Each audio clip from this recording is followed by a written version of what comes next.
안녕하십니까? 인생의 복잡한 문제들을 말씀으로 단칼에 해결해주는 김종근 목사의 쾌도 남마입니다.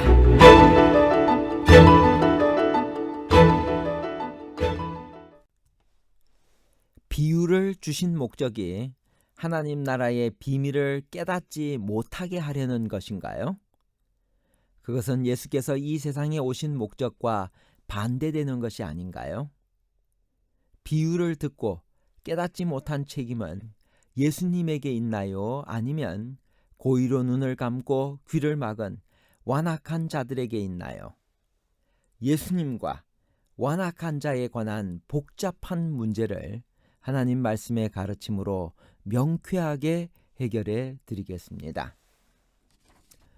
예수님께서는 비유가 아니면 말씀하지 않으시고 후에 제자들에게 따로 해석해 주셨습니다. 많은 교훈들을 비유로 말씀하신 목적은 무엇일까요? 다른 사람은 깨닫지 못하게 하나요? 마가복음 4장 10절에서 12절.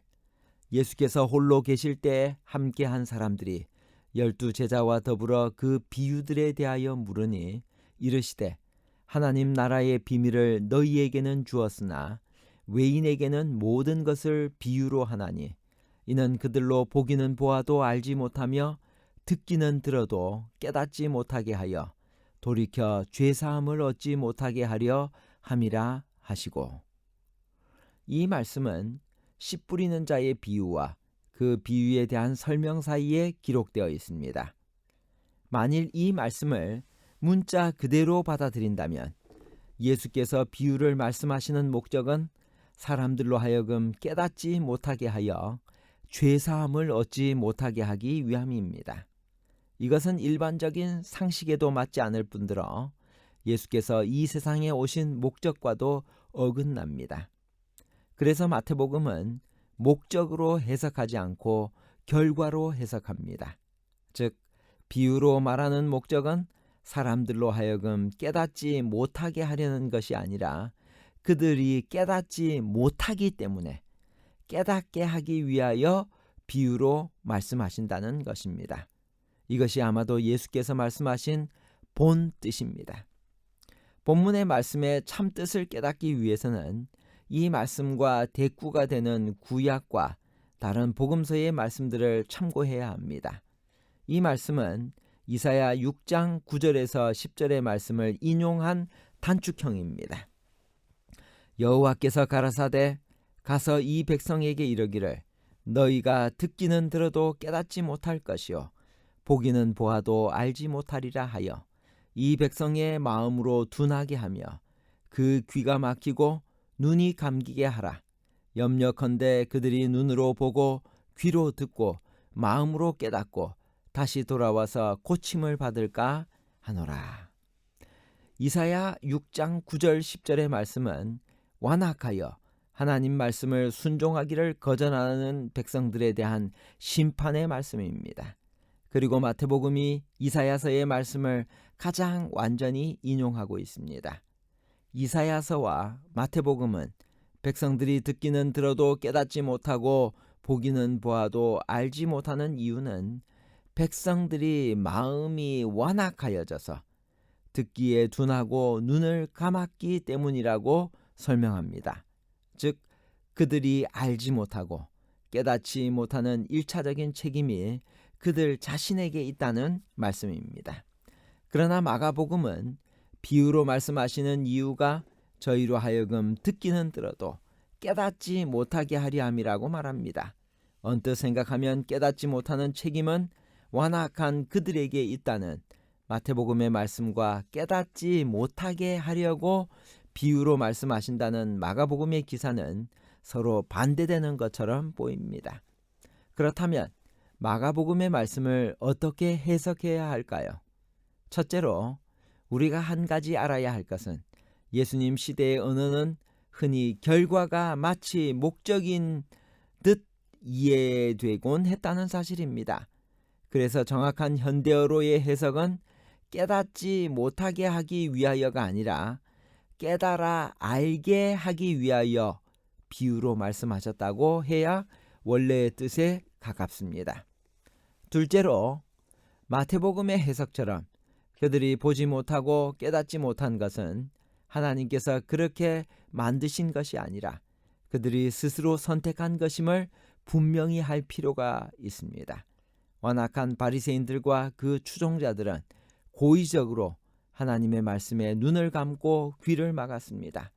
그렇기 때문에 그들은 듣기는 들어도 깨닫지 못하고 보기는 보아도 알지 못하는 불쌍한 사람들이 된 것입니다. 셋째로, 만일 우리가 이 말씀을 문자 그대로 받아들여 깨닫지 못하게 하려고 비유로 말씀하셨다라고 번역하는 것을 옳다고 주장한다 하더라도 그렇게 하신 이유는 그들의 공격성 때문이었습니다. 그들은 기회만 있으면 명백한 하나님의 말씀을 왜곡시키고 비난하려고 했습니다.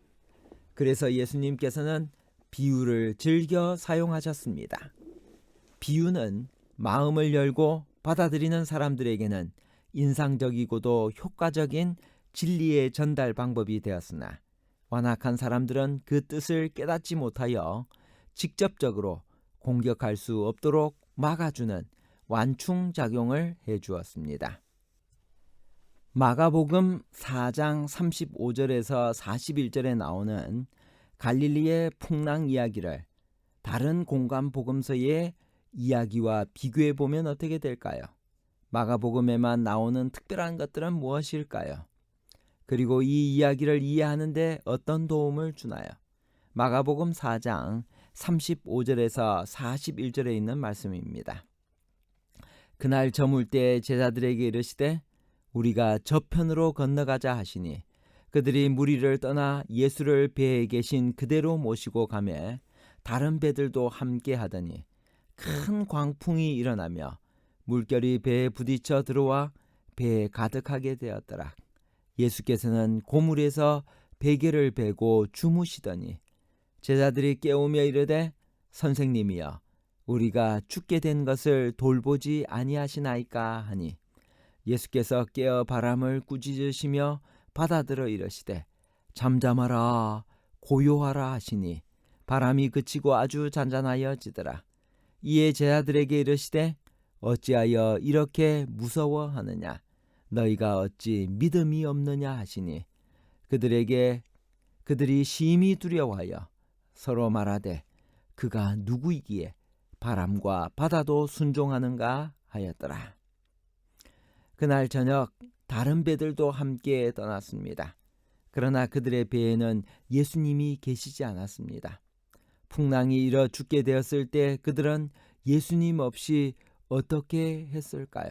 마가복음 4장 36절 그들이 무리를 떠나 예수를 배에 계신 그대로 모시고 가매 다른 배들도 함께 하더니 제자들은 왜 죽게 될 때까지 예수님을 깨우지 않았을까요? 마가복음 4장 38절 예수께서는 고물에서 베개를 베고 주무시더니 제자들이 깨우며 이르되 선생님이여 우리가 죽게 된 것을 돌보지 아니하시나이까 하니 제자들은 갈릴리 바다의 풍랑을 헤쳐나가는 데는 자기들이 전문가라고 생각했을 것입니다. 어릴 때부터 잔뼈가 굵어온 갈릴리가 아니었던가요? 그러나 그날 밤의 광풍은 그들이 이길 수 있는 것이 아니었습니다. 우리도 우리 삶의 전문가가 우리라고 생각하면 예수님을 깨우지 않게 됩니다. 풍랑이 불면 즉각 예수님을 깨워야 합니다. 갈릴리의 풍랑에서 얻을 수 있는 교훈은 무엇일까요? 예수님과 함께 가도 풍랑은 있다는 것입니다.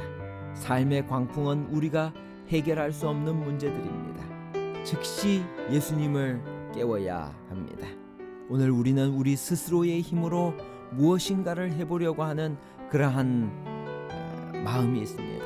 이러한 마음을 내려놓고 전적으로 예수님만을 의지하여 풍랑이 일 때 즉시 예수님을 깨워 예수님께 도움을 간구해야 될 것입니다. 결론입니다. 첫 번째, 비유를 듣고 깨닫지 못한 책임은 예수님에게 있는 것이 아니라 고의로 눈을 감고 귀를 막은 완악한 자들에게 있습니다. 두 번째, 비유는 마음을 열고 받아들이는 사람들에게는 인상적이고도 효과적인 진리의 전달 방법이 되었으나 완악한 사람들은 그 뜻을 깨닫지 못하여 직접적으로 공격할 수 없도록 막아주는 완충 작용을 해주었습니다.